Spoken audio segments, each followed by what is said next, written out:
பிரபு Prasad channel viewers எல்லாருக்கும் வணக்கம். இன்னைக்கு நம்ம நார்த் கர்நாடகா ஸ்டைலில் ஒப்பட் செய்யலாம். ஒப்பட் செய்யறதுக்கு தேவையான பொருள்கள்: 1/2 கிலோ கடலைப்பருப்பு எடுத்து வச்சிருக்கிறேன், 1/2 கிலோ வெல்லம் கொஞ்சம் தூள் பண்ணி ஒரு கப்பில் எடுத்து வச்சிருக்கிறேன், கொஞ்சோண்டு எண்ணெய், ஏலக்காய் பொடி,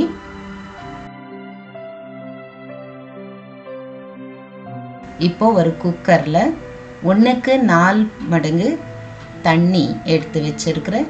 தண்ணி பாயில் ஆகும்போது கடலைப்பருப்பு கழுவி இதில் போட்டுட்டு இருக்கிறேன். பாருங்க, இப்படி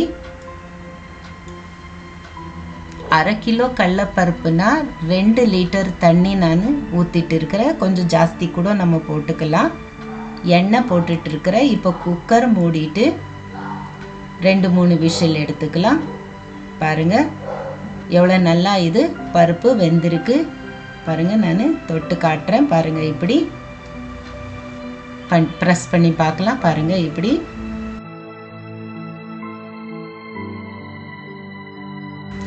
இப்போ இது வடிகட்டிடலாம், ஃபில்டர் பண்ணிக்கலாம்.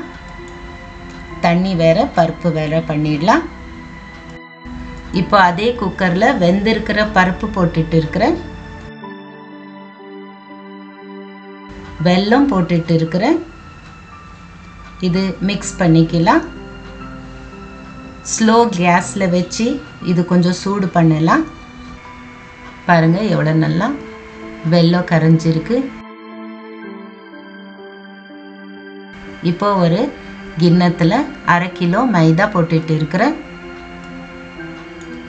ஒரு 4 ஸ்பூனு கோதுமை மாவு போட்டுட்டு இருக்கிறேன்,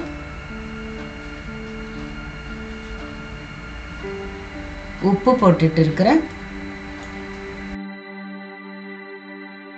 இப்போ இது நல்லா மிக்ஸ் பண்ணிக்கலாம். கொஞ்சம் கொஞ்சம் தண்ணி ஊற்றிட்டு இது மாவு பிசைஞ்சுக்கலாம். பாருங்க, இப்படி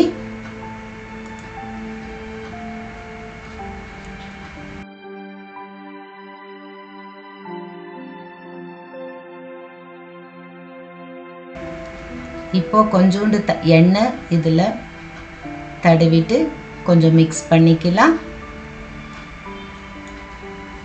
பாருங்க, இப்படி இந்த அளவுக்கு இருந்தால் போதும் மாவு. இப்போ இது தட்டை மூடி 1 மணி நேரம் வச்சிடலாம். ஏலக்காய் பொடி போட்டுட்டு இருக்கிற இது நல்லா மிக்ஸ் பண்ணிக்கலாம். கொஞ்சம் ஆறின பிறகு மிக்சியில் போட்டு நல்லா மிக்ஸி பண்ணிக்கலாம். பாருங்க, இப்படி பாருங்க எவ்வளோ நைஸாக மிக்ஸி ஆயிருக்கு. இது ஒரு கிண்ணத்தில் எடுத்து வச்சுக்கலாம். இருக்கிற பருப்பும் இப்படியே எல்லாமே மிக்ஸி பண்ணி வச்சுக்கலாம். பாருங்க, இப்படி இப்போ இந்த பருப்பை உருண்டை பண்ணிக்கலாம். நமக்கு என்ன சைஸ் வேணுமோ அந்த சைஸில் உருண்டை பிடிச்சி வச்சுக்கலாம். பாருங்க, இப்படி இப்போ மாவு ரெடி ஆயிடுச்சு. இப்போ கொஞ்சோண்டு மாவு எடுத்துக்கிட்டு கொஞ்சம் இது ஒப்பட் தட்டுற பேப்பர் கிடைக்கும், அந்த பேப்பருக்கு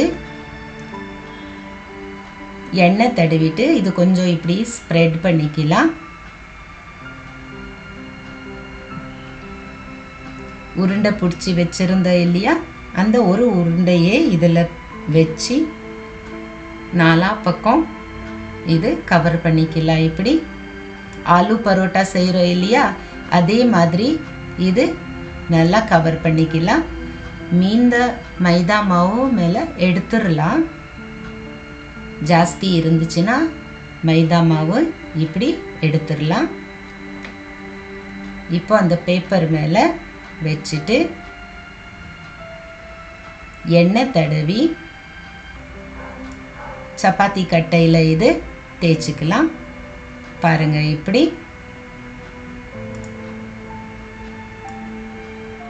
எவ்வளோ நல்லா ஒப்பட் ரெடி ஆகிட்டு இருக்குது.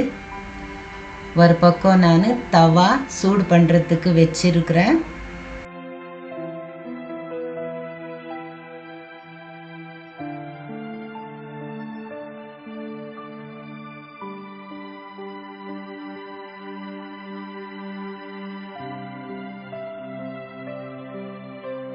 தவா நல்லா சூடாயிருக்கு. மீடியம் ஃப்ளேமில் வச்சு தான் இந்த ஒபட்டு சுடணும். இது மேலே கொஞ்சம் எண்ணெய் தடவிட்டு தவா மேலே போட்டுட்டு இருக்கிறேன். பாருங்க, இப்படி பேப்பரே எடுத்து உல்ட்டா பண்ணிட்டு பேப்பர் கொஞ்சம் கொஞ்சமாக இப்படி விட வச்சுக்கலாம். பாருங்க, இப்படி எவ்வளோ நீட்டாக வந்துடுச்சு. ஒட்டிக்காது, ரொம்ப ஈஸியாக செய்யலாம். பாருங்க, இப்போ இது திருப்பி போட்டுக்கலாம்.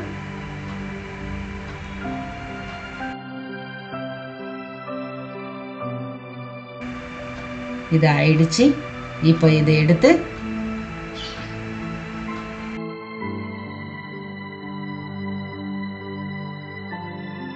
ஒரு பிளேட்டில் நான் எடுத்துட்டு இருக்கிறேன். பாருங்க, இப்படி இன்னொன்று நான் செஞ்சு காட்டுறேன். இப்படி உருண்டை எடுத்துட்டு இப்படி உள்ளே வச்சு க்ளோஸ் பண்ணி பாருங்க, இப்படி தேய்ச்சி தவா மேலே போட்டு எண்ணெய் தடவி தவா மேலே போட்டு 2 பக்கமும் சுட்டு எடுத்துருக்குறேன். நார்த் கர்நாடகா ஸ்டைல் ஒபட் ரெடி ஆயிடுச்சு. இப்போ இது சர்விங் பவுலில் எடுத்துகிட்டு இருக்கிறேன்.